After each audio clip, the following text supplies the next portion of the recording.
So can you just talk about how you came to be here? I thought the exhibition looked really interesting, and then just kind of stumbled across this yesterday and came to listen, and it was really inspiring, and thought, why not? It'd be a really kind of empowering experience, a really good experience for me. So, yeah. So you haven't watched any of the main videos? No. I think from quite a young age I didn't feel like I was pretty, or that my body shape was kind of right, or that it fit in with other people.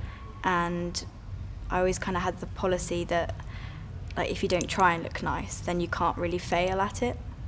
So can you talk about what you think your style does say about you? I kind of never had a style, I think because I was always too scared to. But now I'm kind of trying to be a bit more out there and just do what makes me feel nice. And there's a purple lip a new thing? Yeah. Yeah, this is a new thing, and nails as well, painted nails. Kind of trying to be a bit more bold and a bit more brave and kind of show a bit of colour. I've always kind of been known as either the smiley, happy one, friendly one, or the clever one. Not that I necessarily aspire to be this, but I've never been known as the pretty one. I feel like that would never come into anyone's mind, because I think there are probably two different types of fashion that I can kind of think of. There's one which is kind of like more conforming, kind of high streets, magazines, that kind of thing, which was maybe what I thought that pretty people could wear. And then there's the kind of more out there fashion, which is more for creative, confident people. So I never kind of felt like I was either. You said that there was a discomfort in your body, and can you explain what that is exactly? Because I'm actually undergoing treatment for anorexia at the moment.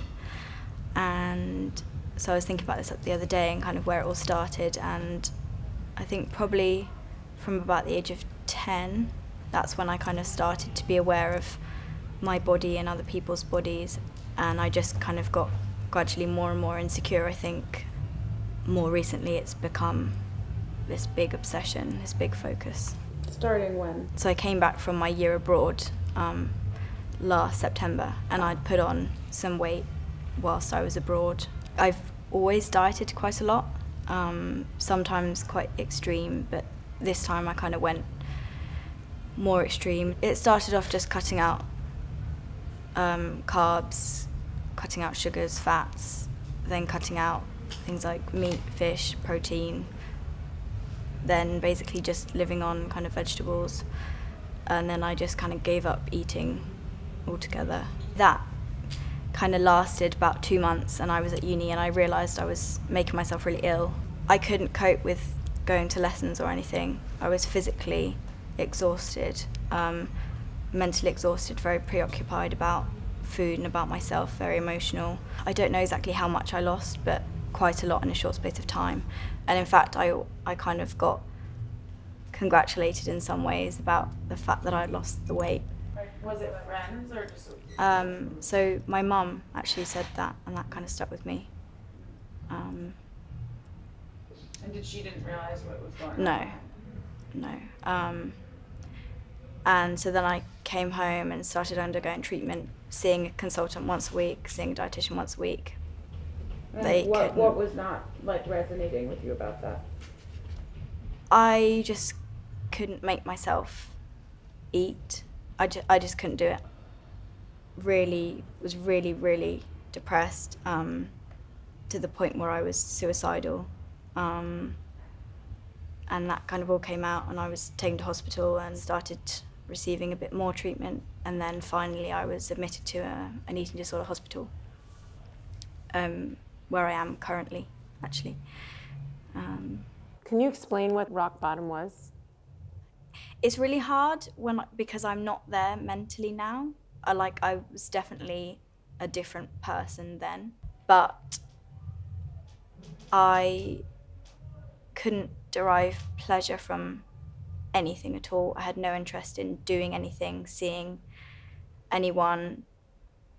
I just got intensely scared about getting through the next half an hour, the next hour.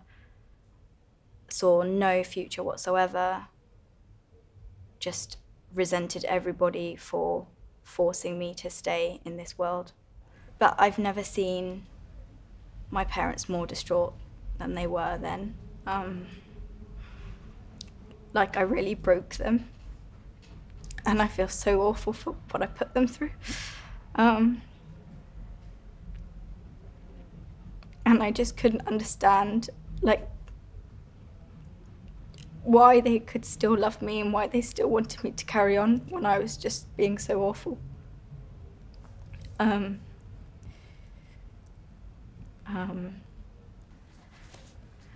So one thing about anorexia is it's very competitive and you feel like you have to be the illest almost. You have to push yourself the hardest.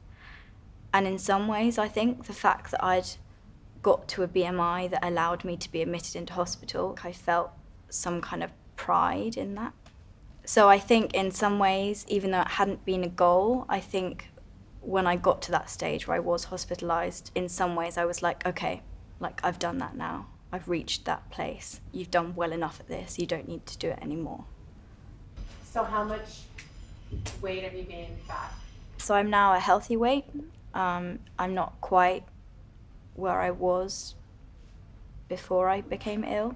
I still exhibit certain unhealthy behaviors, like I still catch myself doing body checking, that like I can still do that with my wrists, like, which I know isn't helpful, but it kind of reassures me, I think. But for a while I couldn't even look at myself in the mirror, like I had to cover up all the mirrors and wouldn't shower at certain times of the day because I was too scared to be with my body. So I'm kind of exposing myself to that more now and looking at myself, and it's kind of connecting to it again, engaging with it as much as anything, because when I was really ill I wasn't responding to, like, my body wasn't communicating with me, I wasn't listening to it. At one point I couldn't feel any pain. It's only very recently that I've started getting hungry again. You're on leave right now? Yeah, they've let me escape for the weekend. So I've been off since Friday. I'm going back tomorrow evening. How does it feel to be out? It's odd because I don't really know where I fit in anymore, because home has become safer, but for a while it was a very unsafe place for me because I just associated it with being very ill and very depressed. So it's kind of adjusting to being at home again, but then knowing that I have to go back to hospital. So it's kind of balancing that and just not really knowing where I stand. But it is quite nice to be able to do kind of normal things and cope with normal situations and be independent again. I'm excited at the prospect of maybe being confident in who I am and what I look like. As I say, I'm not there yet, but it feels like that's something to strive for and that I may be able to get there. It's exciting to be able to enjoy the things that I used to enjoy again and have dreams again, and What are some of your dreams? to travel the world,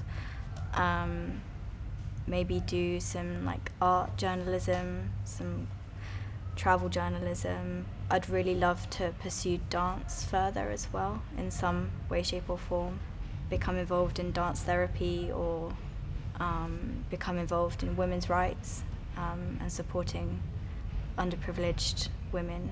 So a lot of dreams. Yeah. Just the ability to be able to see a future and to have those dreams feels really good. What do you love the most about your body?